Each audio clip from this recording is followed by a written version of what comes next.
Boa noite, amigos queridos da USE, Intermunicipal de São Bernardo do Campo. Levemos os nossos pensamentos a Deus, a Jesus, aos nossos mentores, solicitando-lhes auxílio no entendimento dos ensinamentos de Jesus. Sê conosco hoje e sempre. O nosso tema é Em Louvor da Prece. E o Evangelho segundo o Espiritismo nos ensina como orar, o que pedir. Lá em Mateus, no capítulo 6, versículo 6, Jesus diz: Mas quando orardes, vá para teu quarto, fecha a porta e ora a teu Pai, que está em secreto. Então teu Pai, que vê no secreto, te recompensará. Ir ao quarto, fechar a porta, significa mergulhar no nosso íntimo.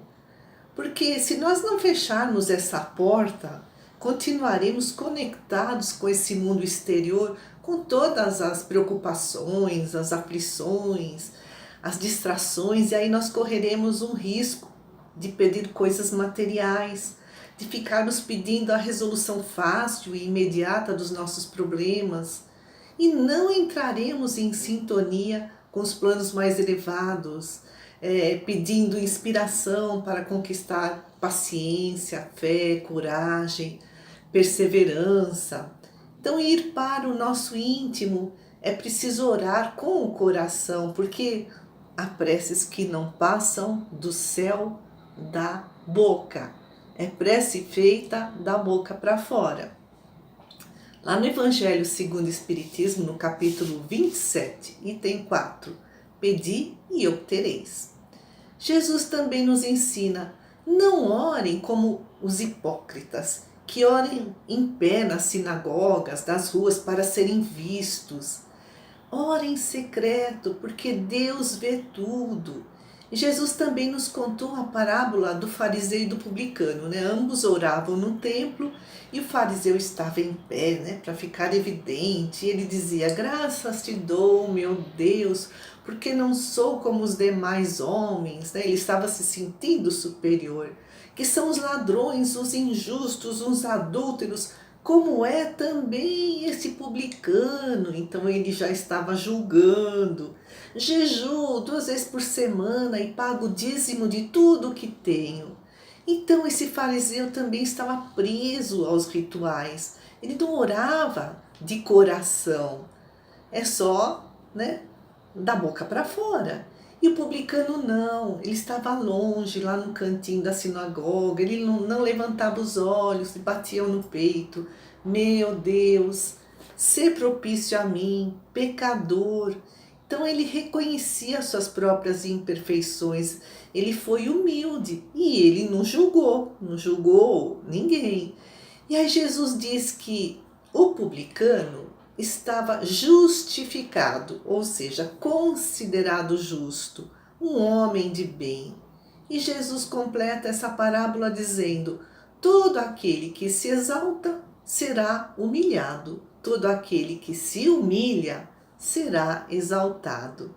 Então, orar, né? Orar, ir para esse quarto, é conversar com Deus, pensar nele, entrar em contato com ele, aproximar-se dele, desenvolver um relacionamento com Deus para que possamos nos transformar em pessoas melhores.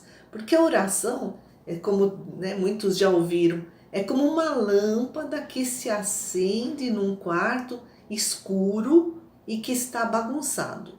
O fato de acender a lâmpada não vai alterar a situação da bagunça, mas vai mostrar-nos o serviço que precisa ser feito.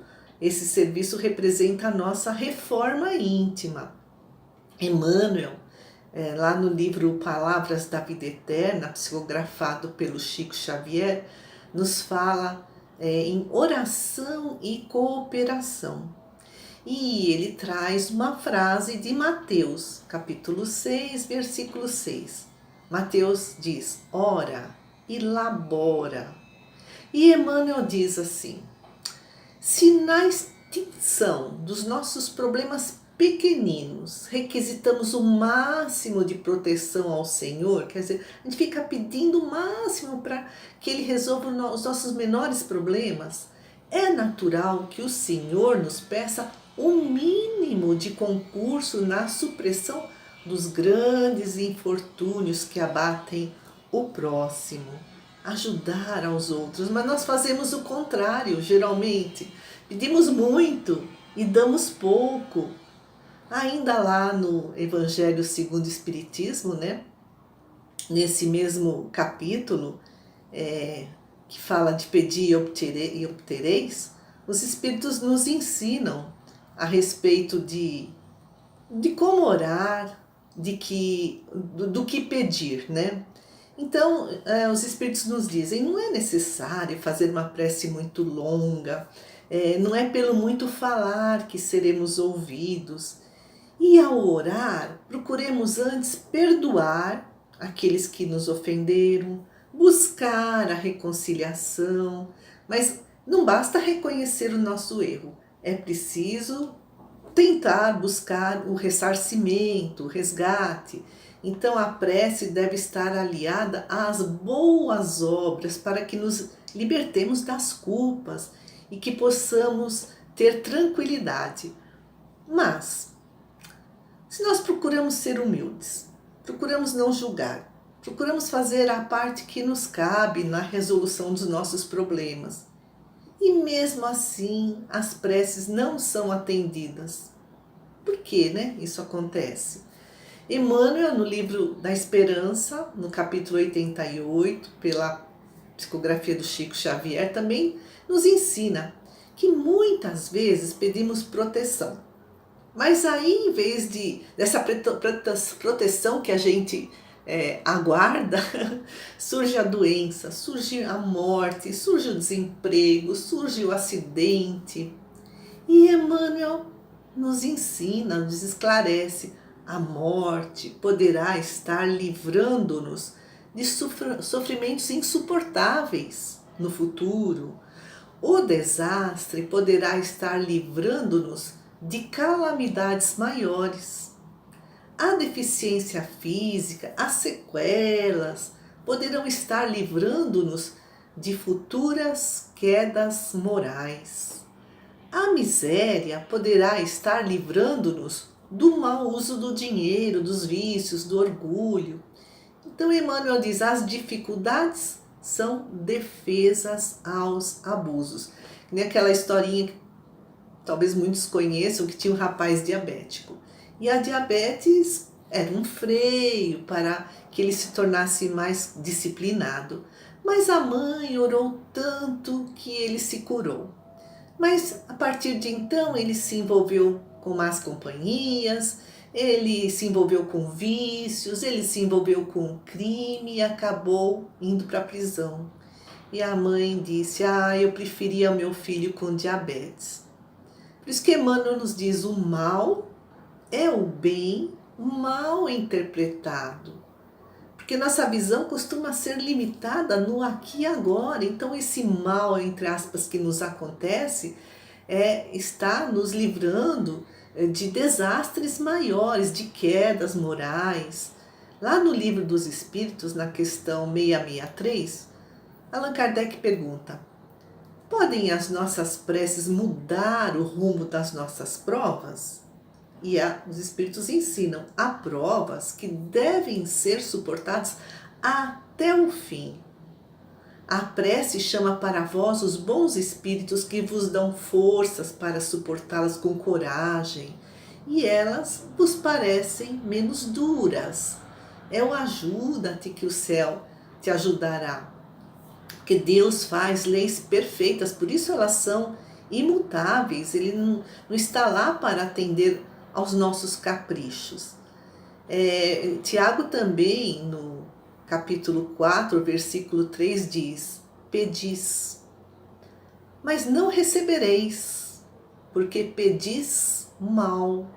É que nem quando os nossos filhos pedem coisas absurdas, que a gente sabe que vai prejudicá-los, a gente não vai atender a esse pedido. Então, retomando a frase de Emmanuel, o bem é aliás, o mal é o bem mal interpretado. Então esse grande mal nessa nossa, entre aspas, né, nessa nossa vida efêmera, é um grande bem na ordem universal. E Emmanuel também nos diz que algumas provas teremos que vivenciar até o fim dessa existência carnal. Outras não, quando a lição está aprendida, o mal, a dor vai embora. E os bons espíritos nos ensinam que a gente não tem que pedir para mudar o cenário, para nos livrar dessa lição. Não, nós temos que pedir paciência, coragem, sabedoria, discernimento, resignação. Pedir para que aprendamos logo e aprendamos bem essa lição. Aí a nossa prece será 100% atendida. Como diz o evangelista João, lá no capítulo 15, versículo 7. Se vós permanecerdes em mim e as minhas palavras permanecerem em vós, pedireis tudo o que quiserdes e vos será feito. Mas a gente coloca o foco na primeira parte dessa frase. Na segunda parte, né? Pedireis tudo o que quiserdes e vos será feito. Então eu vou rezar, porque tudo que eu pedir eu vou conquistar. Não, o nosso foco deve ser: se vós permanecerdes em mim e as minhas palavras permanecerem em vós. Isso significa fazer esse esforço de melhoria, fazer a nossa reforma íntima, como Jesus nos convida a buscar em primeiro lugar o reino de Deus e tudo o mais vos será dado por acréscimo da misericórdia divina. E Emmanuel então explica que entre a rogativa e a concessão, entre aquilo que pedimos e o atendimento do nosso pedido, está o proveito, o aprendizado daquela lição. E aí chegará o dia em que só pediremos auxílio para o nosso crescimento espiritual e então nós seremos 100% atendidos. Mas nós, né? Nós ainda dizemos: Pai, estou pronto para evoluir, manda as provas. Aí vem aquele parente difícil morar com a gente, aí o chefe lá do nosso trabalho se aposenta, vem um outro chefe muito chato, muito exigente, ou vem uma doença e a gente fala: Senhor, afasta de mim esse cálice. Humberto de Campos, né, psicografado pelo Chico Xavier, nos conta uma passagem da vida de Pedro, o Simão Pedro, né? Pedro pediu trabalho a Jesus e Jesus já tinha sido crucificado. Então Pedro fala: Senhor, manda o trabalho, lá na casa do caminho, né? Então surgiu uma meretriz, uma prostituta, mas Pedro a expulsou. Depois veio um ladrão, ele estava fugindo, né, da turba para não ser linchado. Pedro também o expulsou. E à noite, né, Pedro faz uma oração: Mestre, o trabalho não veio. E Jesus responde: Como não? Eu te visitei 2 vezes. Então, Madre Teresa de Calcutá nos ensina nós precisamos educar o nosso querer. Como pedir o que queremos. O Espírito Maria Dolores, no livro Antologia da Espiritualidade, tem uma prece lindíssima que diz: agradeço, Senhor.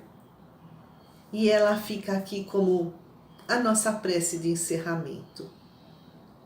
Diz: agradeço, Senhor, quando me dizes não às súplicas indébitas que faço através da oração. Súplicas indébitas, novamente, é aquilo que pedimos, que nos livre do mal, que nos carregue no colo, que resolva os nossos problemas o quanto antes. Mas isso são súplicas indébitas. Nós estamos aqui nessa grande escola que é o planeta Terra, para evoluir. E nós só vamos evoluir por meio desses desafios. E continua Maria Dolores. Muitas daquelas dádivas que peço, estima, concessão, posse, prazer, em meu caso, talvez fossem espinhos na senda que me destes a percorrer. Então, concessão, posse, prazer, porque podem nos levar ao mau uso de tudo isso. Em vez de conquistarmos valores morais, nós estaremos distraídos, usufruindo esses bens terrenos, o poder, a fama, a fortuna, o prestígio, né? Porque ela fala estima, então vamos pensar em prestígio social, em vez de fazermos esse mergulho no nosso íntimo, nesse nosso quarto, para nos transformar em pessoas melhores. Estaremos só cuidando dos bens terrenos e esquecendo das virtudes, das verdadeiras propriedades, que a traça não come, que a ferrugem não corrói, que o ladrão não rouba. Diz Maria Dolores. De outras vezes imploro-te favores, entre lamentações, choro, mero barulho, simples algazarra que me escapam do orgulho. Então, novamente, é o orgulho que nos leva às lamentações, ela fala em mero barulho, simples algazarra, porque nós achamos que não merecemos aquilo que está nos acontecendo ou que nos aconteceu, achamos que temos o poder de controlar tudo, e aí entramos na revolta, né? Na reclamação, na lamentação. É o orgulho, e o orgulho é que precisa ser trabalhado. Diz a Maria Dolores, existem privilégios que desejo, reclamando-te o sim, que se me florescessem na existência, seriam desvantagens contra mim. Então, novamente, esses privilégios, né? Eu ter muitas posses, eu conquistar o prestígio, a fama, privilégios. E aí?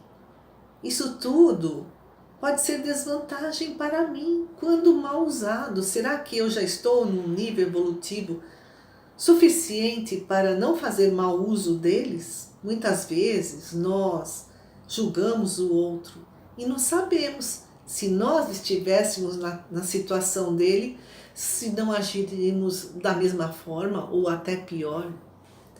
E continuando, em muitas circunstâncias, rogo afeto sem achar companhia em qualquer parte, quando a solidão que me dás por guia inspira-me a buscar-te. Tem muitas pessoas vivendo sozinhas, agora com a pandemia, né, nesse isolamento, muitas pessoas moram, né, só elas e elas no seu próprio lar. Graças a Deus tem as redes sociais, tem a internet que nos conecta, mas aqui a Maria Dolores fala que em muitas circunstâncias essa solidão está nos ensinando a buscar os ensinamentos de Jesus. É como dizem, essa pandemia veio nos despertar para a busca dos nossos valores interiores, porque estávamos muito distraídos com as coisas do exterior, estávamos muito apegados aos bens materiais. Então, estar sozinho é uma oportunidade de entrar em contato com o seu próprio íntimo, nesse quarto que Jesus nos diz, para buscar o autoconhecimento, uma oportunidade de elevação espiritual. Diz Maria Dolores, ensina-me que estou no lugar certo, que a ninguém me ligastes de improviso, e que desfruto agora o melhor tempo de melhorar-me em tudo o que preciso. Estou no lugar certo, cada um nasce naquele momento, naquele lugar, naquela situação, naquela família mais adequada às suas necessidades evolutivas. Que a ninguém me ligastes de improviso. Então a gente fala, né? Deus, estou pronto, manda a prova. Aí vem um parente difícil morar conosco. Isso não acontece ao acaso, assim, de improviso. Tudo tem uma finalidade. Quem sabe não é um resgate de vidas passadas? E aí ela diz, é tempo de melhorar-me em tudo o que preciso. Então é prestar atenção. O que está acontecendo na nossa vida? Que aprendizados as dificuldades estão nos trazendo para que possamos melhorarmos o máximo que pudermos, sem tortura, autotortura, sem martírio, né? Mas como diz a irmã Sidufo, fazendo a nossa reforma íntima com alegria de viver. Nem ficarmos presos à zona de conforto, deixa para a próxima encarnação. E nem ficarmos neuróticos pensando, é tudo a toque de caixa, de hoje para amanhã eu quero dar 1000 passos, eu quero ser a melhor pessoa que possa no mundo. Não, isso daí nos tira a alegria de viver, vai acabar nos adoecendo. Então, melhorar-me em tudo o que preciso, com alegria de viver. E diz Maria Dolores, não me escutes as exigências loucas, faze-me perceber que alcançarei, além do necessário, se cumprir o meu dever. Exigências loucas, o que nós estamos pedindo nas nossas orações? Nós ainda somos bastante necessitados de evolução espiritual. Então sejamos humildes nos nossos pedidos. Faz-me perceber que alcançarei além do necessário se cumprir o meu dever. Então ajuda-te que o céu te ajudará a fazer a nossa parte no dia a dia, com bastante empenho, com bastante boa vontade, sem autopunição, sem levar-nos ao desequilíbrio, e no fim nós perceberemos que evoluímos bastante. É como as pessoas dizem, olha, deixa um livro na sua cabeceira, vai lendo todo dia, né, antes de dormir, um trechinho. Ao longo de um ano, mais ou menos tempo, você terminou de ler o Livro dos Espíritos, o Evangelho segundo o Espiritismo, ou qualquer outro livro que escolhamos. E aí nós perceberemos que alcançamos mais do que havíamos planejado. É a constância, a disciplina, é a boa vontade. E diz Maria Dolores, agradeço, meu Deus, quando me dizes não com o teu amor, e sempre que te rogue o que não deva, não me atendas, Senhor. Olha que lindo. Agradeço, meu Deus, quando me dizes não com o teu amor, porque Deus nos ama sempre, infinitamente. E sempre que te rogue o que não deva, não me atendas, Senhor. Isso é humildade, isso é sabedoria, isso é que o Evangelho segundo o Espiritismo nos trouxe no ensinamento lá do Pedi e obtereis. Então, pedimos a Deus, a Jesus, a espiritualidade amiga, para abençoar todo o nosso planeta, abençoar cada país, cada cidade, cada lar. Senhor, abençoa nossos familiares e todos que aqui nos encontramos. Que assim seja, graças a Deus. Muita paz, agradeço a atenção de todos. Fiquem com Deus.